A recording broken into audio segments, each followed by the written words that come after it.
macaafa qulqulluurraa akka introductionitti kanan fudhadhee conversationii waaqayyoof qaayil ture.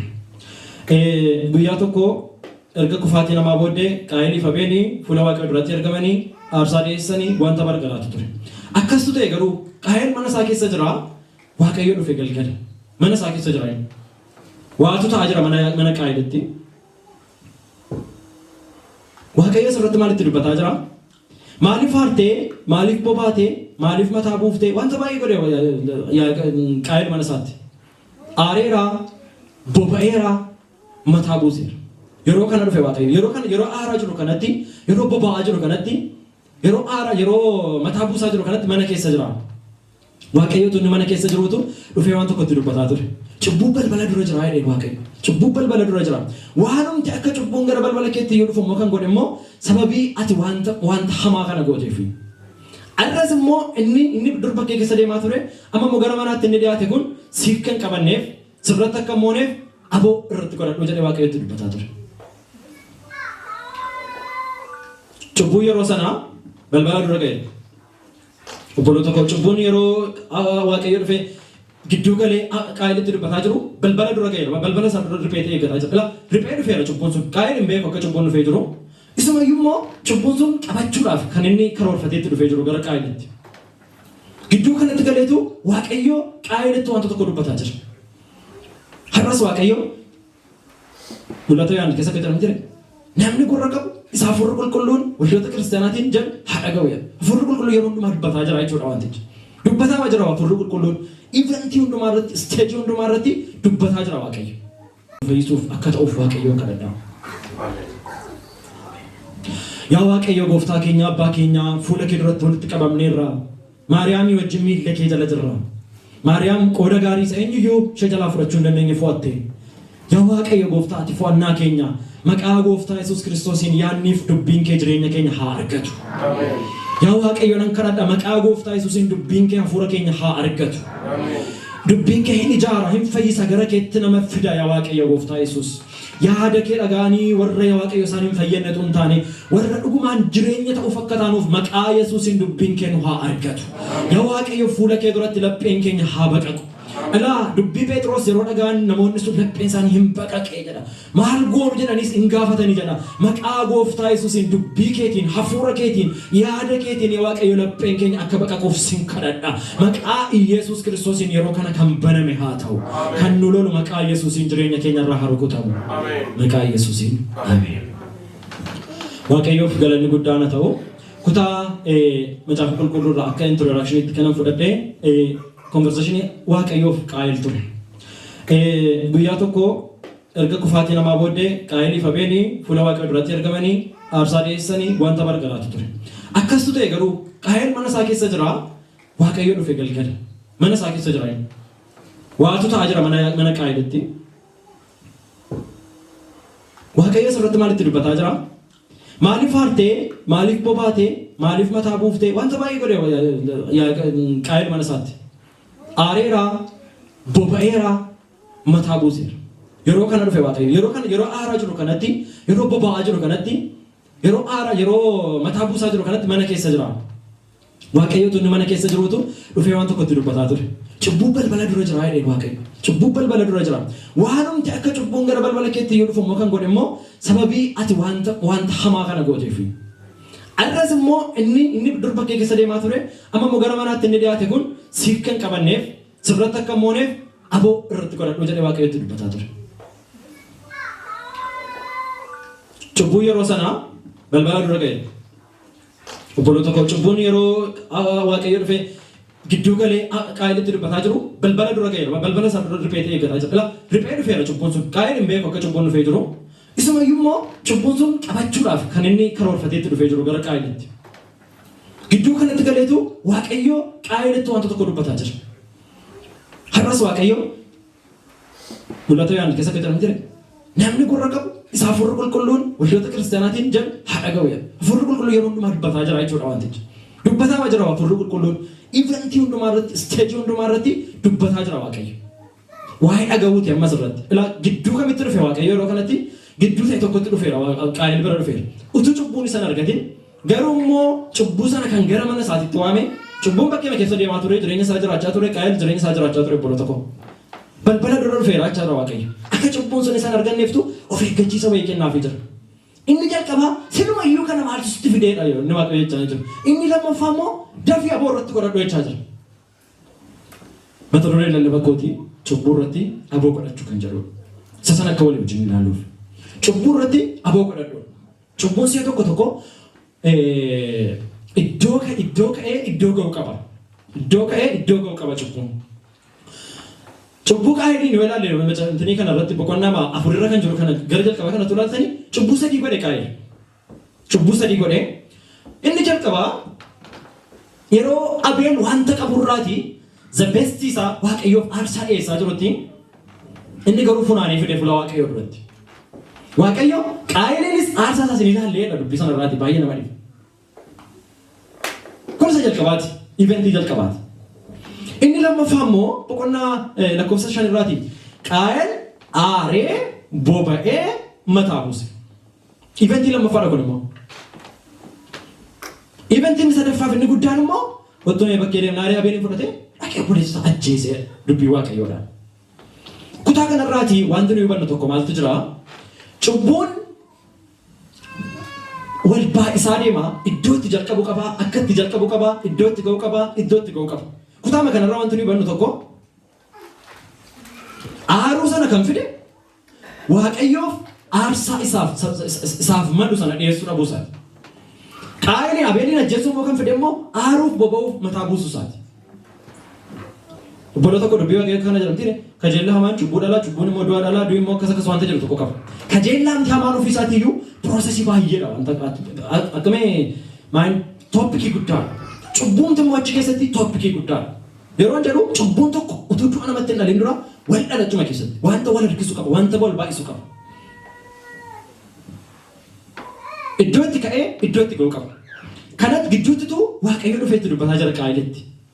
Aborratti godhadhu jechaa jira waaqayyo qaayiliin. Maaliif qaayil waa lama hin argine obboloota koo. Tokkoffaa kan hin agarre akka cubbuun dirqeessee eeggachaa jiru qabachuuf akka jiru hin agarre. Inni lammaffaa immoo itti fufee maal akka godhuuf jedhu iyyuu hin beeku. Cubbuun keenya tireeniin qabu taanaan ammas maal akka ta'aa jiru hin beeknu itti fufee suma maal akka ta'aa jiru waan tokko iyyuu hin beeknu.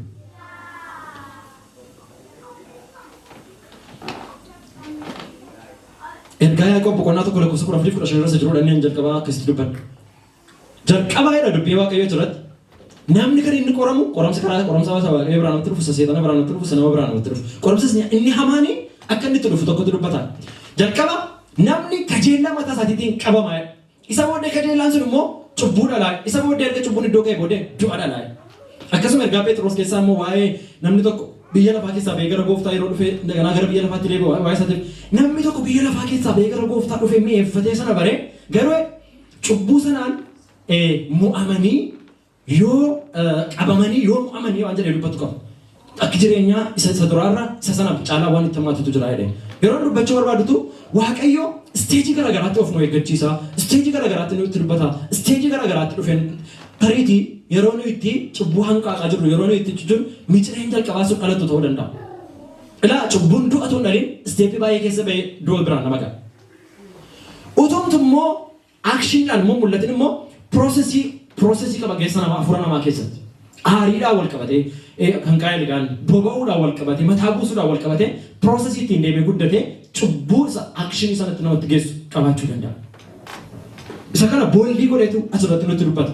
Har'aa bara qaayiliilee cubbuun balbala duratti ripheete har'a garuu cubbuun balbala duratti riphee waan nama eeggatu natti fakkaata. Jechuun waan ol gali cubbuu hojjechuudhaaf baay'ee easy baay'ee salphaa. Baay'ee salphaa. Jechuun waaqayyootuma nama wayii kanatti of eeggachiisa ta'eeti balbala kee dura jira waan dhibbatu natti fakkaatu. Maaliif aksasiin isaa bal'iseera seexanni siistama isaadha. Innaa asirratti waan raajii tokko dhaggeeffatan ture isa ingiliffamee yeroo all weapons fashioned against you shall not prosper yookaan immoo meeshaa ittiin seexanni irratti hojjetu hojjetu waan akkas tokko jechuun ingiliffasaatti namatti tola jechuun raajii isaatu maal jedhama seexanni akkamumattiin tun meeshaa ittiin nu balleessu nurratti hojjetaa jedhee waaqayyoon gaafannaan waan ittiin seexanni sin balleessu sunuma kennaaf naan jedhe waaqayyo nannee guyyaa sanaa jedhan jedhe Prophet Lovelias Robetan asato kistulu bataatu ne guyyaa sana yeroon jedhu hamma seexanni attaakisi gochuu danda'u situ carraa sana kennaa fi ergaa jedhu tokkotti dubbataatu ofii isaatii seexanni mirga aangoo aboo amantoota irratti qabaate miti gara kiristaanaatti gara keenyatti yeroo deemu ofii isaatii aboo tokko yeroo irratti hin qabaatu anything garuu seexanni jireenya keenya irratti wanti inni hojjetu hin jiraata yoo ta'e hamma nuyi hayyamne fedha yeroo baay'ee wanta lama wal bira qabee dubbachuu barbaada reakshinii hafuura keenyaatti cubbuu wajjin wanta jiru maanni boofichi gaafa jannata keessa dhaqee hewaanitti agarsiisee akkatti reaaktii gooti tokko qabdi nagarteedha kan hewaanii qabannee immoo gara Yoosefin immoo kanaa uumama soddomii torba gaafa dhufnu haati manaa Pootifaar yerootti deddeebitee haala mijeessitee mana qopheessiteetu deddeebitee cinnaqaa turteedha Yoosefin achirraatii kutaa jecha lamaan adibuutu hewaan ija mukichaa yeroo agartee gomjaasisaa ta'uusaa agartee jechatti gomjaasisaatu kana kilii kana gooti yeroo baay'ee Yoosef bira immoo gaafa dhufu gaafa sadhu malatti wayyaatti gadee baqatee sokkisan maal jedhanii wanta ciigaasisaa kan akkamitti fuula waaqa irratti godhaa ciigaasisaa fi gomjaasisaa kan wal bira qabu dhufan it's like qoramsi biyya lafaa kana keessa jiru afeerraan cubbuu biyya lafaa kana keessa jiru qixxeedha hundisaayyuu obboloo tokko qixxeedha yeroo jedhu gooftaa yeroo waa'ee gaara irraa fixame namni dubbii koo dhaga'ee akka isaatti godhee jedhee wanta dubbate tokko qabu yeroo jedhu namni akka isaatti immoo goone immoo jedhee waa'ee manichaa waan dubbate qaba garuu maali lolaan lola'ee bubbeen bubbisee maaltu ta'ee manichatti bu'an inni tokko garuu hin jigee inni tokko garuu hin jenne yeroo jedhu lolaan lola'aa ture sun lamaan isaaniitti qixxee dhufe qoramsi biyya lafaa kana keessa jiru hundi isaa wal fakkaataadha afeerraan seexanni cubbuudhaaf nu gochaa hundi isaa wal fakkaataadha akkatti nuyi hafuurri keenya reaaktii godhatu murteessa ciigaasisaa ta'uu isaatiif gomjaasisaa ta'uu isaatiif cubbuu irratti hawwoo godhachuun achiisa wabii jalqabu kan dubbii kana kaasuu barbaade waa'ee koo tokkoon isinitti dur waggaa olmas 17 olii ijoollummaa hafuuratti illee ijoollee ofii ijoollummaa tokko yoo hin beeku qabu foonitti immoo ijoollummaa addaan qabu innaa waaqayyo guyyaa tokko of eeggadhu siin jedha waaqayyo waan akka jechuun warringi garaagaraa godhiif hin godhiin waaqayyootu baay'ate naannoo waaqayyoon siriyeesli beeku seexana siriyees waan tokko waan beeku qabu jireenyuma keenya jiraannaa like isa booda waaqayyoon maleekamaa inuma nan tiriitaa wanta kana akkanitti yaadi wal garaaraa waan itti barbaadu jechuun akka gaafa guddannu waaqayyoon akkatti yaadu akka waaqayyoo madhaa numa sodaannaa numa waldaadhannaa numa gammanna how serious seexanni ammam seriyeessidha waaqayyoon ammam seriyeessi waan tokko waan beeku qabu elaa seexanni elaa guyyaatti jira baay'ee afeerraan cubbuu guyyaatti jira it's like inchi gaasisaadha moo gomjaasisaadha dubbichi seexanni yeroo fidu immoo bu'aa isaa sarara dibee fidu sana fida malee adabatti qabamee jiru fidu hinduutanii dha miti dha maanii hinduutanii dha baay'ee waan jibbisiisa innaa jireenya koo irratti hammam akkan seexanaaf iddoo kennee ture sana waaqayyo bifa kanaan kennetti dubbata jechuun koo waaqayyo maal barsiise wanta sana irraati wanta lama wajjin waaqayyo ajandaan qabu jireenya isaa keessatti amala isaa keessatti waaqayyo wanta gadi badeetu gadi bada malee wanta hafeetu hafa malee wanta lama wajjin haasaan qabu inni jalqabaa cubbuun diina waaqayyooti obbolo tokko abbaa barbaadetti walitti galata abbaa barbaadetti gadi bada malee diina waaqayyooti amala waaqayyo karakteri waaqayyo see tokko waaqayyo kun waan hundumaa gochuu danda'u jedhee wanta itti yaadu qabu cubbuu Roomaa 8:3 irraa wanta tokko dubbata ka jedha waaqayyo tokkicha ilma isaa ergee cubbuu isa nama keessaatti faradee Yohaannis 8:24 irratti immoo maaloo jedha fariisota fi saadukota gaafa qabatu cubbuu keessaniin hin du'inaa jedhee gaafachaa ture cubbuudhaan duunaan waan cubbuu wajjin wal qabatee dhufu sana riiskii isaa hundumaa fudhattu eenyu wajjin waaqayyo cubbuu wajjin haasaa tokko hin qabu karakteri isaa keessa neechari isaa keessa hin jiru ilmi waaqayyo hojii seexanaa diiguudhaaf hin dhufe hojii seexanaa amma cubbuudhaa jechuun warraati inni lammaffaa waaqayyo ajandaa kan hin qabne waa'ee kufaatii namaa wajjin wal qabatee yeroo namni kufee jannata keessaa ba'an qaama meeqatu irratti hirmaate kufaatii namaa irratti Addaam, Hewaan, Boofa, Seexana waaqayyo Addaamiin adabatti dabarsee ture Hewaan irratti adaba dabarsee ture Boofa irratti adaba dabarsee ture seexanaa wajjin garuu haasaan qabu waaqayyo seexanas ofirraa kutee yeroo tokko yeroo jedhu maa jechuu barbaadetan sababa kamiin iyyuu seexanni waa gufachiisuu cubbuun akkas ta'e minaamini waaqayyo seexana wajjin haasaan qabu cubbuu wajjin haasaan qabu cubbama wajjin garuu haasaan qabu dadhabaa wajjin garuu haasaa qaba. Sababni nuyi cubbuudhaaf kennine cubbuu hojjennu suni adaba cubbuudhaaf jiru nu noosh. Saganan booldi godhee dubbachuu barbaada asirratti. Sababni kamiyyuu nuyi cubbuudhaaf kenninu sababni nuyi kamiyyuu dadhabbiidhaaf kenninu waan tokko hin fuula Waaqa duraa afuu hin danda'u. Ibroota boqonnaa tokko lakkoofsa sadii waan na dhibutu Kiristoos cubbuutti qulleeffamuu erga argachiisee booddee gara Abbaatti ol ba'e. Maaliif Waaqayyo karaa fayyinaa kennaa tureera. Yoo amma fakkeenyaaf warra Yihuudotaa yoo ilaalle seera Yihuudotaa kenneeraaf warra ormaa warra jedhanuuf immoo kun eeggalibboona wanta jedhamu nu kenneera. Waaqayyo karaa garaagaraatiin seera kenneera wanta adda addaatiinis mul'ataa ture. Garuu Ibrootuma keessaa boqonnaa 10 irratti Waaqayyo kana hundumaatti hin gammanne. Waaqayyo kana hundumaatti hin gammanne. Maal faatti hin gammanne Waaqayyo? Wanta gochuu maaliif? Furmaata cubbuu sanaa fiduu dadhabe. Hiika wanta sanaa fiduu dadhabe. Waaqayyo cubbuu wajjin taphachuu barbaade miti yookaan immoo wanta hojjetu dhabee miti Waaqayyo kan inni gochaa jiru. Nama fayyisuuf gara jireenyaatti fiduudhaaf hojii Waaqayyo hojjetaa jiru. Haa ta'u malee garuu tootaalii Waaqayyo wanta kanatti hin gammanne. Kanaaftu Kiristoosin gara biyya lafaatti fiduun barbaachisa. Kiristoos maal gochuu dhufeenaan? Cubbuu qulleessu dhufeenaan. Cubbuutti qulleef ultimate goaliin Yesuus Kiristoos ufuun barbaachise qulleeffamu. Araara isaatiin, dhiiga isaatiin, hafuura isaatiin.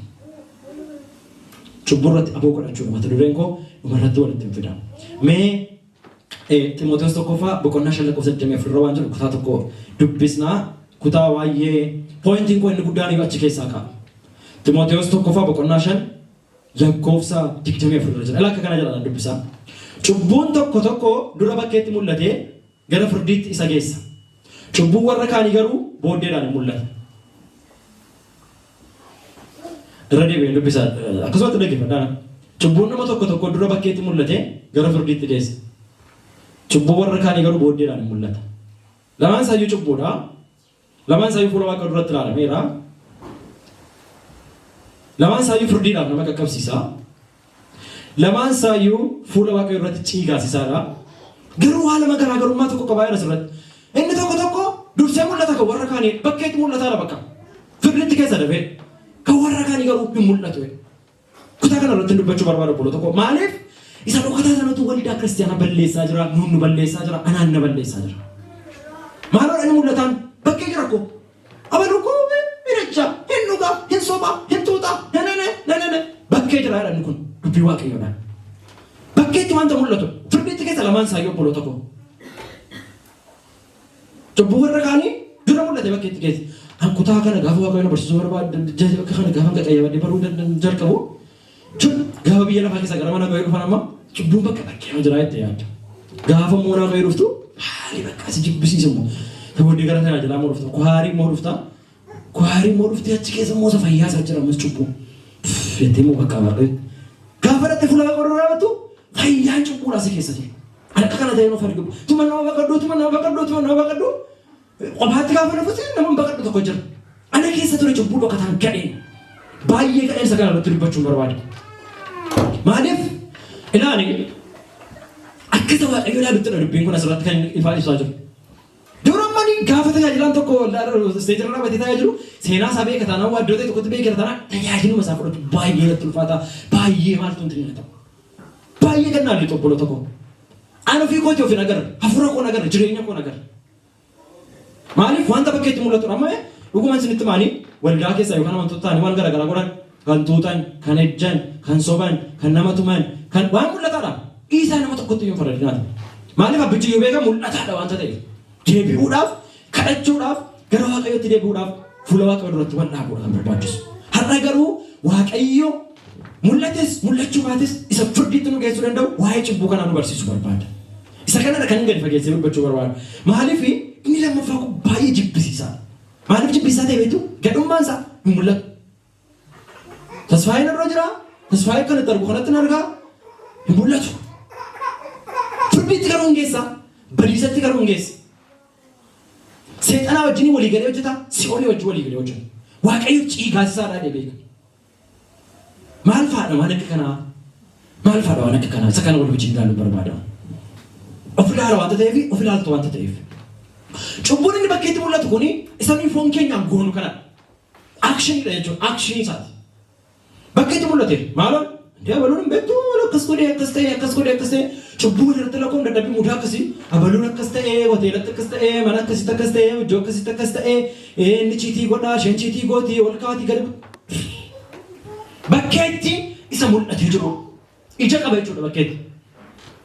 Cubbuun lammaffaaf inni baay'ee gadheen immoo inni gooftaan laakkas akkas ture ani garuu sinittani laakkas akkas ture ani garuu sinittani laakkas akkas ani garuu sinittani waan jedhu qabee ture gooftaan keessumaa lallabaa gaara irratti kan firbataa ture. Ani agin ilaachuudhaan waan akkasii tokko qaba. Dura akkas ture amma garuu akka kana miti keessaa baasee foon dhokse kan dubbatu jechuudha. Inni lammaffaan immoo maaloodha? Utuu bakkeetti mul'atiin keessa namummaa keenyaatiin hafuura keenyaan kan nuyi cubbuu hojjennutu jira. Wanta kana hafuurri qulqulluu yoo saaxile malee, dubbii waaqayyoo yoo saaxile malee, kadhataan fuula waaqayyoo irraa yoo of ilaalle malee, wanti tokko yoo baruu hin danda'an baay'ee jibbisiisaa obboloota tokko. Waaqayyoo fi keenya nutti haa mul'isu. Waan tokko wal bira qabeessanii dubbadame fakkeenya ilma badii argame beeknamani fakkeenya ilma badii argame yoo ilaaltanii gurbichuma isa beeysan waan kan hin beeku dhugaa dubbachuudhaaf tanaan fidee dhabbaa kootii fidee qabeenya isaa fudhate hoteela galee sirbatti kan taa'e cifaraatti kan taa'e waan garagaraatti kan taa'e mul'ataadha bakka ati tolee irraan addunyaa kan biraa keessa galee baay'ee waan na gaddisiise baay'ee waan na gaddisiisu tokko jira. Buleessi mana jiru abbaa wajjin mana dafee abbaa wajjin hojiitti jira qonnaa keessa maasii keessa hojjetaa oola. Cubbuun dhokataan sun garuu guyyaa tokko saaxilamee buloo tokko. Gaafa obboleessi isaa galuu aaree boba'eedhanis. Hin aaree hin boba'ee mataa buusee hin galuu sin beeku maal dubbii dhalate. Bakka itti mul'atu inni jechuu barbaade isa kana maal faadhaan akkasii kun aarii hinaaffaan maayin kuni dubbii wal bira qabne ilaali fakkeenyaaf. Namni tokko dubartii hojii yoo ciise cubbuudha. Kan isaa kan hin taane wajjin gaa'ela qulqullaa alatti. Ija isaatiin ilaalee garuu yoo hawwii irra ta'e cubbuudha. Fiizikaalii cubbuun sun godhamaa jira taanaan isa bakkeetti mul'atee firdiitti nama geessudha. Clear. Ani garuu har'a waldaa keessan jira tajaajilaan jira mana waaqayyoo keessan jira ishee tokko ilaalee hawwii irra taanaan galmee cubbuu safaara fuula waaqayyoo dura jiru irratti narratti galmaa yeroo obboloota koo. Ani yeroo baay'ee fuula waaqayyoo irraa baddee gaaf tokko dhuga ba'umsaa Dr. Joon Muliindee kan jedhaman nama Yugandaati. Saya tokko of deekaa shawweetti miidha keeffadhaa. Na ilaala akkasiin godhadhe dhugaa waaqayyooti. Nan du'e naasuudha. Waaqayyo folloo seenatti mul'isa laakkooti. Ilaali kanaan jedhe dhuga ba'umsa sana. Isa kun yeroo qalbii jijjiirraa taabaa bakka shaasha bashannanaa keessa jira waaqayyo wajjin. Baay'ee naa jechuun koo waaqayyo akkatti waa ilaaluu qaba. Ani akkanitti ofii kooti ilaaluu qaba. Fuula waaqayyo dura firdiitti gaafa dhaqee fuula waaqayyo dura nama dhuwanii akkanatti fakkaatu akka fuula akka dubbii waaqayyootti kanatti faradha. Akka dubbii waaqayyootti. Kanaaf akkuma barbaade jireenya koo bashannanaadhaan fuula waaqayyoo dura jiraachuun hin danda'amu. Yeroo waaqayyoon aadame sana waaqayyo nama insisuudha waan baay'ee yaalaan ture dhugaa dubbachuuf an seexana biratti nagarra hin ture yeroo sana. Akkuma qaayee cubbuu nagarra. An seexana nagarra. Utuu waaqayyo yeroo sana na dabde ta'e lubbuun koo hin jiraatu. Adama gadhee na adabe waaqayyo.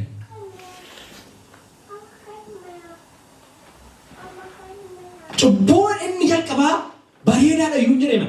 Inni nama ajjeesan, inni nama tuman, inni nama bakka itti baasanii wal arrabsan bareedaadha iyyuu. Maaliif bakka asii baheera. Fuula waaqayyoo irrattis beeku. Baay'ee gadheen garuu mana waaqayyoo keessa jira obboloota koo. Obboleessi sun mana waaqayyoo keessa hojjetaa jira, hojiitti jira, maalitti jira. Cubbuun tokko aakshiniidha, fiizikaalii mul'ata. Cubbuun tokko immoo namummaa isa keessa keenyaatu godha. Lamaan isaa cubbuudha, lamaan isaa firdii wajjin walii galee hojjeta. Fuula waaqayyoo irratti araara tokko iyyuu qabu. Lammaffaa tokkoon isinii kaasa. Ergaa Yohaannis keessaa maal jedha? Namni nama cubbu akkuma nama ajjeeseeti. Akkuma nama ajjeeseeti. Maal jechuudha? Fuula waaqayyoo irratti cubbuu ta'e irratti galmaa'uudhaaf ati nama ajjeesuun sirraa ni gamu jechuudha. Bexaam miidhagama waan jechuudha waaqayyoo maal ta'e hin jedhase tokko tokko. Dhugaan akkasii caan ture malee waaqayyoo nama ajjeesuuf yaale gaafa dhaqee ilaalu anatu waa ta'e dhugaa dubbachuudha. Haa jechuun fuula waaqayyoo duratti akkaman jira fuula waaqayyoo duratti. Ilaalaa ejja cubbuu jaalala, cubbuu aarii ilaala, cubbuu jibbaa ilaala. Cubbuu jibbaa ilaale. Sababa waa'ee dubbii afaanii homaa jedhe gooftaan. Namni waan maqaa isaa keessa guute bakkeetti baasee dubbataa. Nama rarsu beektu, namatti naaf, nama ajjee waan garagaraa godhu.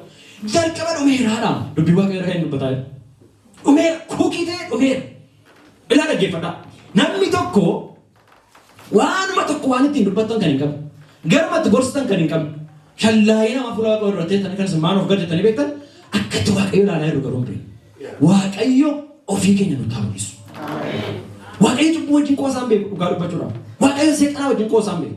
Qalbii jijjiirradhee nan fayya isaa wajjin nan jiraadha taanaan. Chaawa. Cubbuu keessan bashannanuu barbaada taanaan garuu chaawuudhaanis. Waaqayyo yeroo hundumaa hafuura qulqulluu wanta waraabaa hafuura qulqulluu natti butu dadhabbii keessanitti isin gargaara gaafa dhufu. Sakanaaf nu barbaachisa dubbii hafuurri waaqayyoodha dubbii waaqayyoodha. Maaliif akshiniidhaan wanti tokko dhiisuu nan danda'a.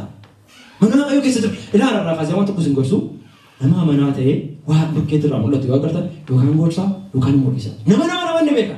Hafuura isaatiin garuu nama hamatu. Keessaatti nama hammeessu. Abaluu hamaadha. Abaluu jibbisiisaa irraa jiru. Bakkeetti garuu dubbatu nama gaarii. Hin ejju. Hin sobu. Dhugaatiin dhugu. Hafuurri isaa garuu maal jala jira? Hidhaa jala jira. Cubbuu jala jira. Dubbii waaqayyoodha kan inni barsiisu. Waan tokko iyyuu fuula waaqayyoo irra gaafa raawwattanii nama ilaalin akka namicha sanaa. Ina jalqaba maal agartu beektaa? Qulqullummaa waaqayyoo laata. Qulqullummaan Kiristoos gaafa jireenya keenya irratti fitu cubbuu keenya saaxila bakkee baase. Baay'ee na gaddisiisaa gurbaan abbaa isaa wajjin mana keessa ture sun. Mana keessa ture hojiitu ture. Waa'ee waldaa Qolaasaayisii fi waldaa Qorontoos wal bira qabeessa bittuu barbaada. Lamaan isaa Phaawulosumatti dubbata. Lamaan isaanii Phaawulosumatti beekama ture. Warra Qorontosii yoo laaltanii isin keessaa jedha namichi tokko haadha buddeen isaa fuudhee haadha manaa godhatee wajjin jira. Isa tokko maal jedhan isin keessaa dhaaba gabaadhattanii foon isaa qalmaa kan warra waaqa tolfamaadhaaf hojjetame kana gootu. Akkuma kana isin keessaa gareefaatti wal qooddu waan mul'ataa jira waldaa Qorontos keessa badaayyuu namoonni bunni baay'ee taasise isaanii kan warra Qolaasaayiis garuu baay'ee rakkisaa ture. Isin ammayyuu akkuma warra biyya lafaa keessaa dhuftanitti jiraattu waan tokkos isin afaan egaa amma obboloota koo. Isa sana dubbisuu waan hin qabu natti fakkaata. Qolaasaayis 3 dubbisuu qabu dubbisa. Waaqayyo ofii keenya nutti haa mul'isu. Ilaa kun akka kana jedhamu qonnaa 3 lakkoofsa 5 6 7 8 kana dubbisaa walii qabaate. Ilaa akka jedhee dubbata. Sababii wanta kana hundumaatiiftu eegamsi waaqayyoo namatti dhufu. Ilaa bolo tokko as keessa cubbuu shaakalaa itti ta'uu danda'a dhossaatti. Kan waaqayyo beeku kan isinis beektan. Mul'inumatti immoo kan namni isin irratti beekus hojjechaa ta'uu danda'a. Kan immoo isin immoo ofii isin irratti tun beekin isin keessatti garuu fuula waaqayyoo irratti argamaa jiru jiraachuu danda'a. Hafuurri qulqulluun nu qulleessa waan ta'eef isatti akka dhiyaannuuf akkamitti hafuuratti godhannaadha isa dubbachuuf jenneeti. Wajjephaa uffatee dubbii waaqayyoo kan nutti dubbatu nu saaxilee nu fayyisa. Nasaaxilaa olaanuu waaqayyoon salphisaa nama gidduutti salphate beekan waaqayyoof galanna. Ana miti kan salphate cubbuu sana salphate seexana salphate bagana salphise. Nama gidduutti. Keessumaa yeroo fellowship ifa barannu tokko baay'ee bakka guddaadha yaannu waaqayyo. Kana nannaan yeroo sana seexana yoo hojii koo waayinaan ijoollee naani. Naa jechoota tokko dubbachuu namatti hin jiru. Waan dubbatu ulfina qabu waan ta'eef. Jeneraali garuu waaqayyo nu haasaa xiqqoo jechuu barbaadatan. See tokko akkam kaa beetu TikTok yookaan social media irra gaafa oolu cubbuu namaa isa bukkeetti mul'atu kan salphaatti argamu. Dhugaa dubbachuuf salphaatti argamu. Ta'ee ture garuu faama namaa hin beeknu mul'ata bakka. Ani biizii kanin ture cubbuu nama lakkaa'uudhaaf cubbuu nama beekuudhaan. Takkaa of hin agarre maaliif waldaan jira, kwaayirii keessa jira, amanaadha, kurnoo kennaan jira. Fuula waaqayyoo irratti akkamitti ilaalamaa jiru hin beekan.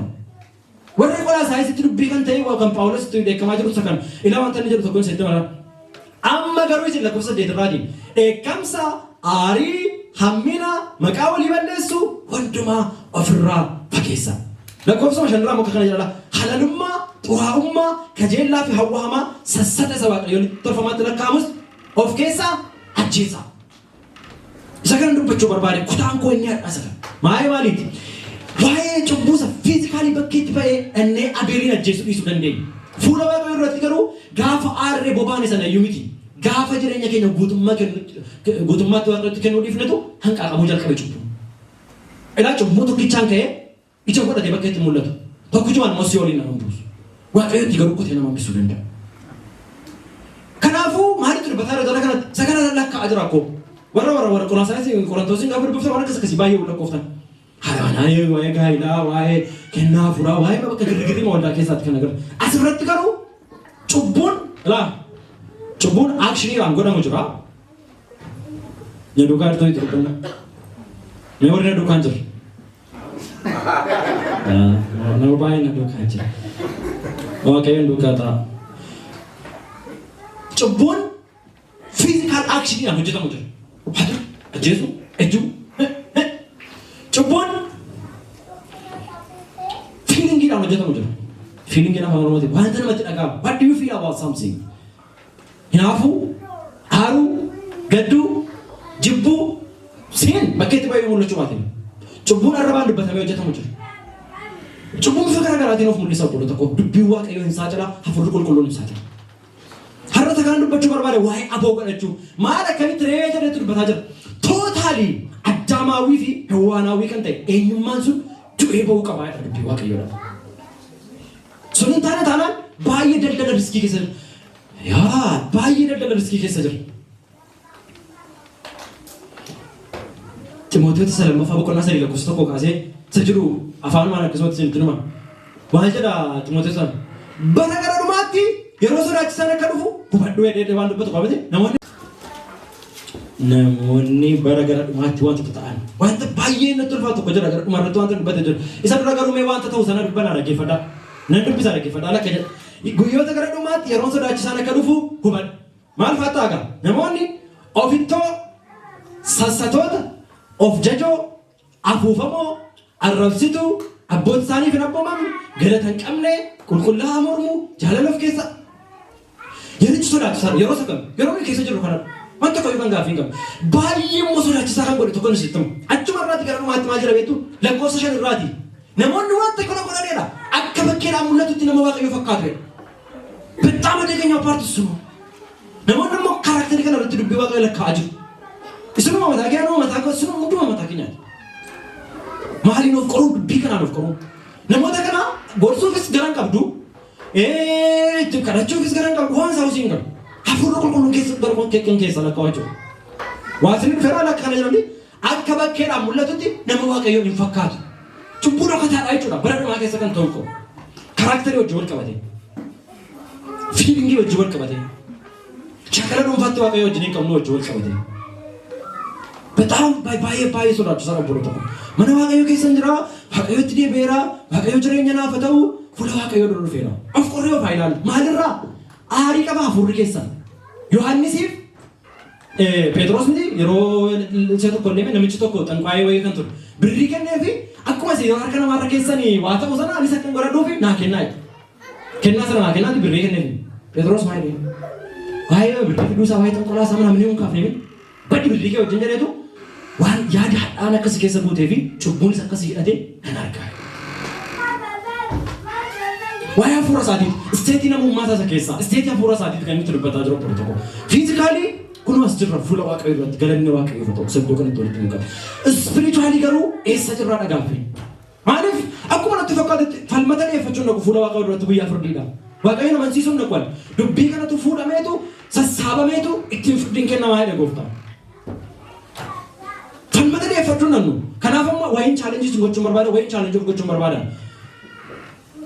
aarii qabdu hafuurri keessa hidhaa jala jira isa gaafin inarmaan namichi chinni keessaa sun hin ejja hin hawwaa nama hin hamataa hin sobaa gaarii lafaa keessa ta'anii amma babana wala wajjin jiru gidduu isaanii garuu qiyyaamee baani komii aarii hinaaffaa halalummaa xuraa'ummaa fiizikaalii warra bakkeetti ba'anii mul'anne jechuudha. Warra namni akkatti nama gorsu hin qabu, akkatti namaa kadhatu hin qabu, akkatti nama ifatu hin qabu, inni bakkeetti ba'e bareedaadha jechuudha.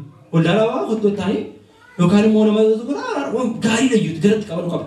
Isa kana garatti qaban kan qabu hafuura waaqayyoo dhugaa, dubbii waaqayyoo dhugaa.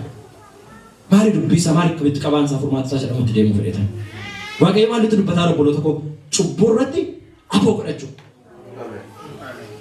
Maaliif ilaas keessaati namoonni tariitii isteejii adda addaa jira jedhanii waa'ee cubbuu qaayee eessa ture jalqaba guutummaatti waaqayyoof kan ilaalli ture sabooddee aarii bobaaru ture sabooddee yeroon ajjeesisu jechuudha as keessa namoonni isteejii ajjeesaa irra jiraachuu dandeessu isteejii aarii irra jira isteejii adda addaa qaba cubbuu tuudu'an nali waaqayyo garuu gidduu magalee maaltu dubbataa aboo irratti godhadhu maal irratti hafuurri kee eessa jira irratti dhugaa dubbachuudhaaf ani seetanas waaqayyoon siriyeessi godhee ilaalee beeku yeroo ijoollee seetanni gaafa na ajjeesuu fedhannee trauma gabaayee trauma keessan ture baay'ee trauma gadee keessan ture naasuu jechuudha. Mbeekuun seetanuma mbeekuun waan fakkaatu mbeekuun وقفتنا كنا بفناي كنا فرنتر واقعي ما اليوم واقعي ما إني مناب ما جرى مناب يقولي وهذا كذا تبغى تقول كذا جرى مني أي أكشن كذا تكون ساقرو يوكام واقعي تنو بتاجرا يوكام مو سيطان تنو بتاجر إننا كتابك أنا نمر الدماغ فانتو كوبي كده إيسيرا وركان مو سوفت كوبي سنين كنا وقبهم سرس برسيس إرجع كنا وجري وركبتا وركنه تو كوبي نو كده واقعي وركنه ساي بسوا بايه أكثر تفيدم تان أبدي كودا كم ما أعرف بيتو خنا بنين قلتوا يعرف جريني كريستيانو ما في جريني فورا جريني ولا حتى كوني قالوا لي إنت تفاعل على جريني تفاعل أما كم قبلت مالو جرين إيش رأيك أنا نقول كبارنا كمرة جريني فورا سيريس ما أعرف سيدني سيريس لا واقعي سيريس أنا مو سيدني جريني كورة سيريس تون سيريس تيجي أنا ويا سيدنا هم سيدنا بلسوا سيريس تيجي تونا نبي كود ما في جرات سيريس تيجي هم تونا فورا كلنا في ميشا إيه Why? Apolo tako chubute isinitikal maura fulawa kaurati atani ajus ningabatu atani namalolu ningabatu atani malgotu ningabatu the moment hafurri kesan tak kode kiliki kode ratana chubusanati waqres marker uyatu ko setan bayra mayra setan even link sas jeri gotu nda na imito ko Instagram itulala yaru kullat lufte jere like kode ratana argadera kubameti just ijana tak korena agarnera link sa share shine gochuna baiye sato ko deka fami da bade baiye wanta banna di butere du peso it's spiritual transaction action ingenya ndumtu kenu setan infa ela kuno dewani ela kuno yosef ela kuno ndrom ka yosef mo shabaye de debite chakachakte hali mu je haturi chubusa na fela rawo wate ga ofra ko tetu Cubbuun waanti wanti nuyi irratti fokkasii gochuu qabna. Wanta seexanni itti fayyadamee cubbuun hojjechiisu. Wanta seexanni itti fayyadamee cubbuun hojjechiisu. Si'a tokko cubbuu sana duwwaa osoo hin taane Waaqayyo akka inni ofirraa kunneen gannu barbaada. Akka wanta sana ofirraa kunneen ganne taanaan Waaqayyoon bira dhaquu hin dandeenyu. Waaqayyoon tuquu hin dandeenyu. Waaqayyoon arguu hin dandeenyu. Kanaaf furmaati isaa karaan isaa malli isaa maayini. Businessin Waaqayyo Yesuus Kiristoos wajjiniin gara keenya fide maayini beektu ifama cubbuu duwwaa miti araara cubbuu duwwaa miti spiritual isiniin jedhe akkuma isinitti mee biroota tokko sadii irratti waa Kiristoos Yesuus cubbuutti qulleeffamuu erga argachiisee booddee hafuurri keenya hidhaa cubbuutti shaakala cubbuutti jireenya cubbuu sanatti adda ba'uudha jechuudha businessin Kiristoos wajjiniin jiru inni kun immoo isitti barreeffamee jira Roma boqonnaa 8 irra jira. Ilaa kana jedha lakkoofsa amman gamasirratti waan barreessaniif. Akka fedha fooniitti yoo jiraatan du'uun keessan beekamaadha. Akka fedha fooniitti yoo jiraatan du'uun keessan beekamaadha. Har'uma lallabee waan ta'eef warri gara duubaa na wajjin jirtu na wajjin jirtu warri gara duubaa. Keessan bisa. Akka fedha fooniitti yoo jiraatan duun keessan amma gara waa'ee furmaataa isaa jirra wanta ta'eef isa kan akkasiin qabatanii barbaada. Maayichi barbaade qulqulluudha namni qulqulluu ta'uu hin danda'u. Baadalla dubbii Waaqayyoo. Maaliif karaa Kiristoosiin Waaqayyo maal nu dhiyeesse dubbichi. Karaa Kiristoosiin Waaqayyo maal nu dhiyeesse. Akkuma ani qulqulloota ta'e isinis qulqulloota ta'aa kan jedhu ofirrii nu godhe Waaqayyo. Dhuguma akkoo namni ofii isaatiin dandeettii isaatiin shaakala isaatiin raawwatee hafuura isaa qulqulluu gochuu danda'u. Ilaa isinitti tireeningii garaagaraa rehabilitation center gara galanii waan adda addaatiin namoonni xiqqoo recovery godhan jiraachuu danda'u. Hafuurri keenya keessa namummaa keenya garuu takkaa wanta kamiin bilisa ba'uu danda'u. Maal jedha jechuudha akka fedha fooniitti yoo jiraatan du'uun keessan beekamaa. Hafuuraan hojii namummaa keessan isa foonii yoo ajjeeftan garuu hin jiraattu. Galanni Waaqayyoof haa ta'u. Sakaraanuu kenneef galannaa ta'u. Maaliin du'a wanti kun? Maaliin du'a? Gaaf tokko yuunivarsiitii yeroo turre kadhannaa wayii mishigii wayii ture. Nanna keenya illee bira. Inni tokko nama dhufu waaqayyoon isaa eebbisu baay'ee natti tole dhugaa dubbachuudha. Ani inni ijoo keessaan hojjedha. Konfeesii godhaa? Inni ijoo keessaan hojjedha. Haadha manaa qaba. Mucaa qaba. Shufeeriidha waaqayyoon eebbise. Garuu laa kunoo ejji godhee na ajjeese. Foonni kun ajjeesuu fedha. Maalan godhaa jedhe dhufe. Lafa godhatas. Gilsi ma dubbata. Waan tokko soban qabu. Foonuma qonna nyaataa dha na keessaa jedha. Waaqayyo isa booddee. Soomsalootii guyyaa 3 qabadhu. Waan nyaatiin waan dhugeen nama argine ofii kee fuula qodura ture sirraan kutaa jedhe. Why for it? Antoni mata example isa puchu fedhetan. Hafuura keenya akka jaallu. Maal jedha sirraati? Hafuura keenya sana keessaati cubburraa bilisa ba'uun kan nu argachiisuu danda'u. hafuuraan hojii namummaa keessan isa foonii ajjeeftan hin jiraattu. Maaliin du'aadhaan nuuf? Hafuuraan du'a, soomaan du'a, kadhataan du'a, dubbii waaqayyootiin du'a. Du'itti murtaa'eera cubbuu sanatti waanta ta'eef. Wanti Yesuus Kiristoos Fariisotaa fi Saduuqota kadhataa ture waan tokkodha. Maaloo cubbuu keessaniin hin du'inaa, cubbuu keessanii ani eenyuun akkan ta'e beektanii yoo amanuu dhaabattanii cubbuu keessaniin hin duutu jechaa ture. Waaqayyo har'as jaallatanii duraa qaba. Maaloo cubbuu keenyaan akka nuyi hin duunu.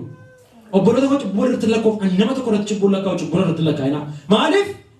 Inni mul'inni dhokataan iyyuu fayyaasaa akka kanatti taa'ee kan jiru hafuura keenya keessa waaqayyo hin arga. Fuula waaqayyo irratti dhaan jilba keenya hafuura keenya challenge ofii kennuu danda'utu nurra jira jechuudha. Baay'ee challenge ofii kennuu danda'u nurra jira. Ilaa gara xumuraatti fideera sa'aatii koos eeggachaa hin jira ergaa koos konkluudii gochuuf hin jiru. Dubbiin hafuuraa dubbii qoosaa miti. Dubbiin hafuuraa dubbii hafuuraati. Annaan galle wallaalummaa, dadhabbii, mudaa, cubbuu warri kun diina keenya. Diina keenya. Isuma biyya lafaa keessatti iyyuu maaloo seeraan beekuun adaba nama oolchuu. Isuma biyya lafaa jechuudha. Seeraan beekuun adaba nama oolchuu. Jechuun spiritual wallaalummaan hafuuraa nu barbaachisu.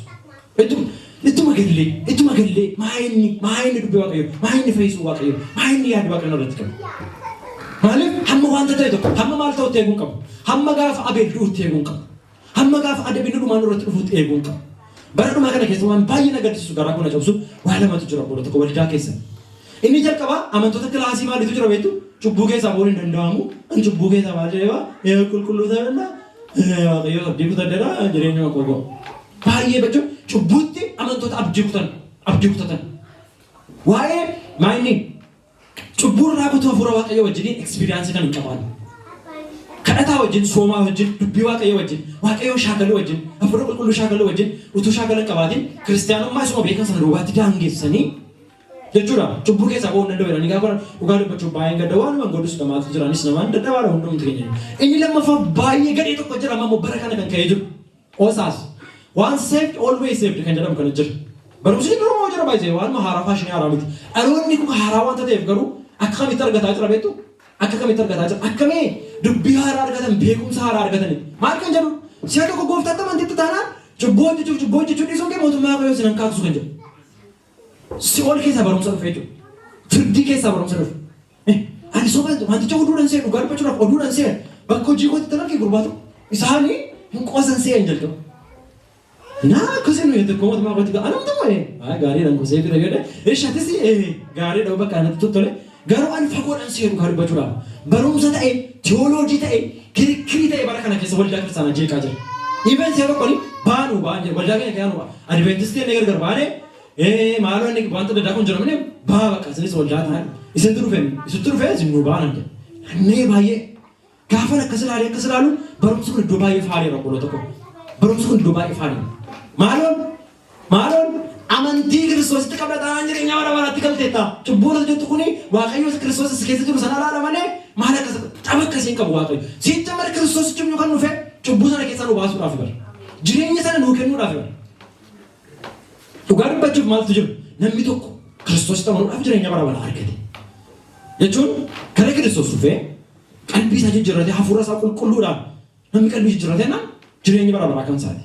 Yeroo sanatti hafuurri isaa jechuun kadhannaa qalbiitiin kadhannaa cubbamoota kan jedhamu kadhannaa cubbamoota miti kan nu fayyisu hafuura nu ittiin kadhannaa sana kadhannu tuqneerraa Kiristoosiin jedhamu gaabbineerraa irraa deebineerraa isa jedhamu sana kan nu fayyisu. Baay'ee barumsa gadhee barumsa balaafamaa kanarraa hafuurri keessa waaqayyoon naa eegu. Maal kan jedhu cubbuu sana keessattuu sin jirtanii cubburra sin tarkaanfachiisee akka waan jireenya bara bara argatanitti kan isin beeksisu. Hafuurri keenya hidhaa cubbuu jala jira taanaan garuu fuula waaqayyoo biraa iddoo qabu obboloota koo. Ani warra hamaa hojjetan hin beeku. Warruma maqaasatti warri sun falmatti san fuulaa godhatti dhiyeessan maaloo dhabeetu maqaa keetiin akkas godheeraa seexana baasee raajii dubbadhee tajaajilaan ture. Rabbumaan hin beeku. Gooftaan Yesuus Kiristoos haasaa kan inni hin qabne inni wajjiniin waa lama cubbuu wajjin haasaa hin qabu seexana wajjin haasaa hin qabu. Ilaa nu qulleessuu barbaada waaqayyo.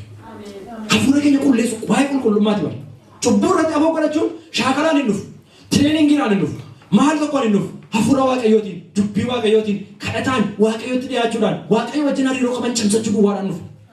Gidoon nu hin beektu fakkeenyaaf ammati cubbuun ta'e tokko karaa mara deemaa taasisa jedhu. Namni tokko yoo dhufee si arrabse akka tiraaktii gochuu fettu beektu kwat yookaan deebii tarreessaa yookaan deebii tarreessuu dhiisuu dandeessa yeroo jedhumaa isteetni hafuurri kee yeroo sana irra jirutu akka tiraaktii gootu murteessa akka hafuura kee waaqayyoo keessatti qabattutu yeroo hundumaa fida kaasee xanni cubbuu yeroo hundumaa fida baay'ee akshinii naan gochuu dhiisuu dandeessa baay'ee rakkoo qabu akshinii isaa kana hanga baay'ee akshinii miti isaa hojiidhaan mul'atu miti yeroo seexanni cubbuu tokko dhufee si afeeru cubbuu sana goomjaasisaadha jette ta'ee ciigaasisaadha jette ta'ee kan murteessu akka itti yeroo sana hafuura kee waaqayyoo wajjin tokkummaa qabattee jirtu.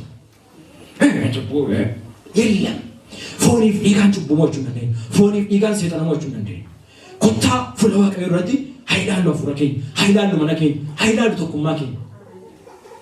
Baay'ee waanti gadheef utuma nama waaqayyoo keessa waan jiran namatti fakkaatu utuma waaqayyoo wajjin namatti jirantu fakkaatu of arguu dhabuudhaan hafuura ofii arguu dhabuudhaan waaqayyoon arguu dhabuudhaan cubbuu sana namatti dhufuudha.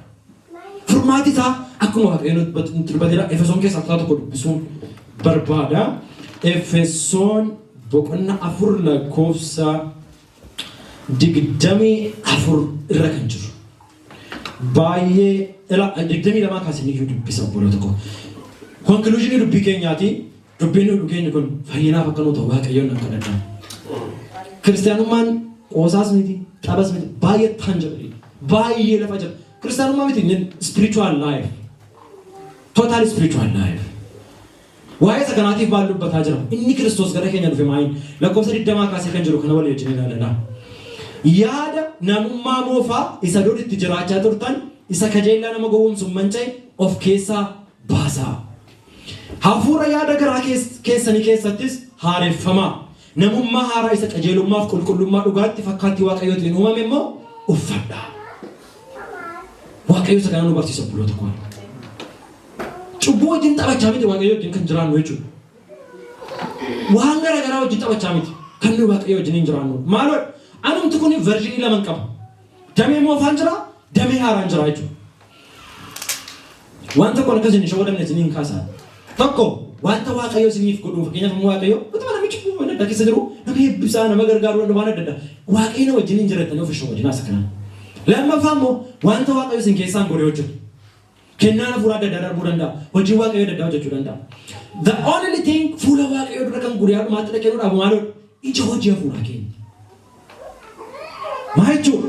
Addaamaawwii, hewaanaawwii yaada namummaa moofaa namummaa isa xuraa'aa sana kan ta'e keessa keenya dhiqamee ba'uu qaba jechuudha. Dhiiga Kiristoosiin hafuura qulqulluudhaan dhiqamee ba'uu qaba. Maaloon aariin, dheekkamsi, ejji, sobni inni garaa namaa keessa guute sun dhiqamee ba'eetu isa booddee maaltu bakka bu'e? Namummaa haaraa isa fakkaattii waaqayyo. Isa jalqaba waaqayyo dubbatan maal jedha? Nama akka bifa keenyaaf akka fakkaattii keenyaaf hin uumnaa. Kira waaqayyotti dhiyaachuu eenyummaa isaa fuula waaqayyoo duratti qabnu sana diskaverii gochuutu nurra jira jechuudha. Ol kaanii waaqayyoo kana. Ol kaanii waaqayyoo kana obboloota koo hundumti keessanii yeroo kana hafuura keessan waaqayyootti kennaa. Hafuura keessan waaqayyootti kennaa. Waaqayyo nama hundumaatti hin dubbata.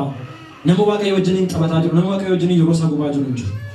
Cubbuu mul'ataan cubbuu dhokataan mana koo keessa jiru amma yeroo kana dhiiga keetiin dhiqameen irraa haboo jedha waaqayyoo kadhadha. Obboloota koo wal kabajnaa wal jaallannaa waaqayyo garuu nama kabajuu qabu. Nama jaallatu qaba malee as keessaati. Fuula waaqayyoo duratti sodaadhaaf romaan dhaabadhaa. Wanta tokkonis ni galaasuu barbaada asirratti. Namni nama wajjiniin wal dhabdee qabdan, komii walirraa qabdan, gadda walirraa qabdan, jaalala walii deebisaa. Gaa'ela keessatti, hiriyummaa keessatti, bakka hojiitti, bakka adda addaa ta'uu danda'a.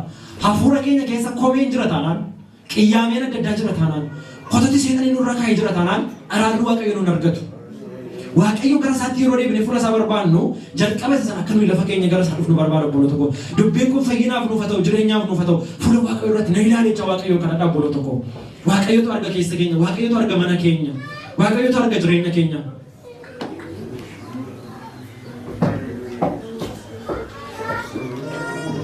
Alaaka kana jala dubbii waaqayyoodha. Nuyi cubbuu keenya waaqayyotti yoo himanne inni amanamaaf qajeelaa waanta ta'eef cubbuu keenya nuuf inni isaa jannina keenyatti immoo nu qulleessa. Adda adda dubbiin kun cubbuutti qullaa'uun furmaata isaatti jalqabaatti. Cubbuu keenya dhiifama argachuun jira, janninatti immoo qullaa'uun jira obboloota koo. Hafuura keessa waaqayyotu arga yeroo kana manni koo haa qullaa'u. qullaa'u yaa waaqayyo kadhadhaa. Keessi namummaa kooti haa qullaa'u, hafuurri koo haa qullaa'u, jireenyi koo haa qullaa'u yaa waaqayyo kadhadhaa. Takkaa seexana gowwoomsuun hin danda'amu, takka waaqayyo gowwoomsuun hin danda'amu. Namni wallaalumaan ofiisaa gowwoomsuu danda'a. Yeroo kana of hin gowwoomsinu na ilaali habanamu manni koo dha waaqayyoon, habanamu hafuurri koo sakatta'ee hafuura qulqulluu jira. Of keessa ajjeesaadha wanta ta'eef obboloota koo. namoonni nama wajjin wal dhabdanii jirtan ilaa komiin garaagaraa ilaa gaddi garaagaraa ilaa gufannaan garaagaraa isiniif nama gidduu jira yoo ta'e isaaba kana buufadhaa cubbuu wajjin itti buufinaa maaloo cubbuu wajjin itti buufinaa ni kadhataa ture gooftaan har'a suma nu kadhata maaloo cubbuun akkasirratti moonee nu jedha waaqayyo obboloota koo hafuurri keenya cubbuun akka nurratti mooneef cubbuun akka nurratti mooneef cubbuun mana keenya irratti akka mooneef obboloota koo riphee mana dura taa'ee nu eeggataa jira. Iddoo adda addaa nu eeggataa jira obboloota koo harka waaqayyootti of kennaa of namanina harka waaqayyoo duwwaatti of amanaa kennaa hafuura keessa waaqayyootti yeroo kana waaqayyoon kadhachaa jirra waaqayyootti of kennaa obboloota koo qullaa'uu qulleessu kiristoositti of kennaa yeroo kana namoonni nama ajjeesaa jiran jiru bakka keessa namoonni dhugaa jiran sirbaa jiran jiru namuu bakka keenyaati baay'ee isaa namuu bakka keenyaati of namanina ofii keessanitti fuula waaqayyoo duratti ol dhiyeessaati dadhabbii keessan buufadhaa saboodeennummaa kiristoosiin uffadhaa. Na qulleessi mana koo jedha waaqayyo. Hiddi hadhaan cubbuu dhokataa inni firdii wajjin walii galee hojjetu. Inni seexanaa wajjin walii galee hojjetu. Hiddi hadhaan garaagaraa shaakalli xuraa'ummaa garaagaraa cubbuu dhoksaatti shaakalli obboloota koo. Cubbuu mul'inatti qabnu obboloota koo. Aarii dheekkamsa hinaaffaa maqaa wal balleessuu wal hamachuu wal jibbuu hedduu bakkeetti ba'eessa mul'anne garuu dhokatee laphee namaa keessa kan jiru. Hawala galu man afurri waaqayyo wala galu isa duwwaa danda'a afurri kee wala galu mana kootti dha waaqayyo afurra waaqayyo wal gashaa mana keessan afurra waaqayyo wal gashaa billaa waaqayyo wal gashaa hirrii waaqayyo wal gashaa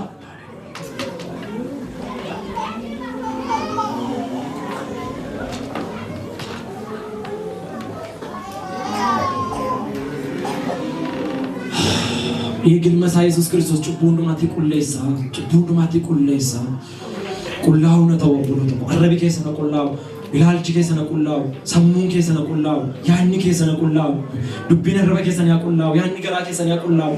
Qullaa'uu na taanaan firdii cubbuudhaaf dhufu nama biraan darbu. Sababii kana hundumaatiif firdii waaqayyo namoota irratti dhufaa jedha. Firdii waaqayyo namaaf miti kan inni dhufu cubbuutu dhufa. Cubbuun sun garuu tu firdiin dhufu inni irraa adda baawwatame. Hey narraa jedhee waaqayyoon yeroo kan cubbuu narraa jedhi jedha. Hafuura hamaa amala hamaa cubbuu dhokataa cubbuu mul'ataa wanta bifa garaagaraatiin hojjetu hundumaa billaan Kiristoos isinirraa haa jiru.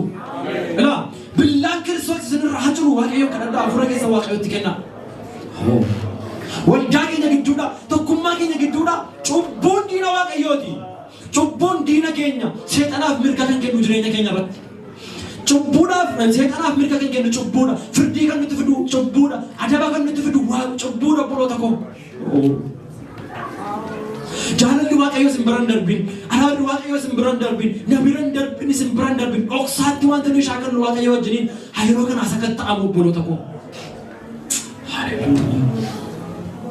Yaa waaqayyo fuula kee dura jirra maqaa gooftaa Yesuus Kiristoosiin manni tokkoon keenya haa qullaa'u.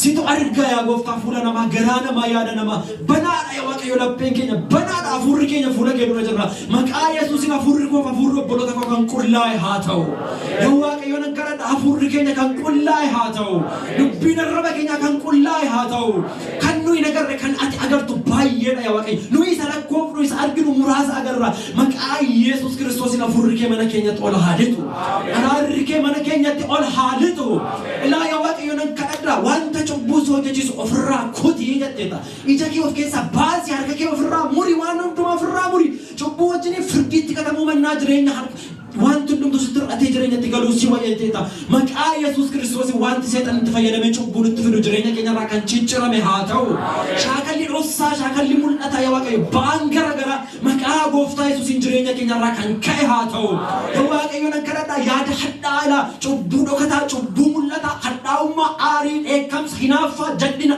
xuraa'ummaa wallaalummaa dadhabbii wanta seexan seexana wajjin walii galee hojjetu hundumaa maqaa gooftaa Yesuus Kiristoosiin ati nurraa kaasi hafuurri keenya akka qullaa'uuf yaa Waaqayyo nan kadhadha maqaa Yesuusiin keessa namummaa keenya bilisa kan ba'e haa ta'u dhiiga keetiin kan qullaa'e haa ta'u dhiiga keetiin kan qullaa'e haa ta'u hafuura keetiin kan qullaa'e haa ta'u maqaa Yesuusiin hafuurri keenya kan qullaa'e haa ta'u yaa Waaqayyo mana keenya jireenya keenya galfata sitti laanna gooftaa deemsa yeroo tokko deemsa yeroo lama karaa yeroo tokko karaa yeroo lama yaa Waaqayyo si wajjiniin hin qabu ajandaan keenya kan bara baraati gaaffiin keenya kan bara baraati sitti of laanneerraa yaa Waaqayyo ofii keenyatti of hin amannu maqaa gooftaa Yesuusiin jireenya keenya to'annaa kee jala kan oole haa ta'u cubbuu harka ati nu fuudhi seexana harka ati nu fuudhi biyya lafa harka ati nu fuudhi wallaaluma harka ati nu fuudhi ofii keenya harka ati nu fuudhi kan kee duwwaa ta'uu barbaadna maqaa Yesuusiin hafuura keenya kan to'atame haa ta'u manni keenya to'annaa kee jala kan oole haa ta'u sodaa kee ati nurratti dhangalaasi qulqullummaa kee ati nurratti dhangalaasi hafuura kee ati nurratti dhangalaasi yaa Waaqayyo namummaa haaraa isa nuuf abdachiifte sana maqaa Yesuusiin nu uwwisi ofii kootiif obboloota kootiif nan kadhadha yaa Waaqayyo maqaa Yesuus Kiristoosiitiin jireenya keetii wajjin kan waliif gale haa ta'u manni keenya yaa Waaqayyo raawwatee seexanaaf hin mijatiin raawwatee cubbuudhaaf hin mijatiin raawwatee waan hamaadhaaf hin mijatiin raawwatee xuraa'ummaadhaaf hin mijatiin yaa Waaqayyo gooftaa Yesuus ila bineensicha akka jawweetiif ergamoota isaatiif waaqarraa deebi'ee iddoon isaaf hin argamne dubbii Waaqayyo akkuma yaa Waaqayyo waaqarraa iddoon isaaf hin argamne jireenya keenya keessaas maqaa gooftaa Yesuusiin iddoon isaaf hin argamin yaa Waaqayyo nan kadhadha waldaa keenya gidduudhaa iddoon isaaf hin argamin wanti seexana nutti waamu maqaa Yesuusiin jireenya keenyarraa kan ciccirame haa ta'u maqaa Yesuusiin kan ciccirame haa ta'u ba'aasa nutti qabateef cubbuu keenya hundumaa ofirraa gannee dorgommee keenya tuufne fiinna jedha maqaa Yesuusiin ba'aan adda addaa jireenya keenyarraa kan cirame haa ta'u ba'aan biyya lafaa yaaddoon jireenya yaa Waaqayyo gaaffiin adda addaa dhukkubni dhokataatti mul'inatti kan jireenya keenya lolu maqaa Yesuusiin jireenya keenyarraa kan rukutame haa ta'u harki seexanaa ba'aan seexanaa hojiin seexanaa dadhabbiif wallaalummaan maqaa gooftaa Yesuusiin jireenya keenyarraa kan ciccirame haa ta'u hafuurri kee hafuura keenya wajjiniin haa ta'u amma bara baraatti nu wajjiniin ta'u gidduu keenya waan jirtuuf galanni guddaan siif haa ta'u maqaa gooftaa maqaa Yesuusiin ameen Waaqayyo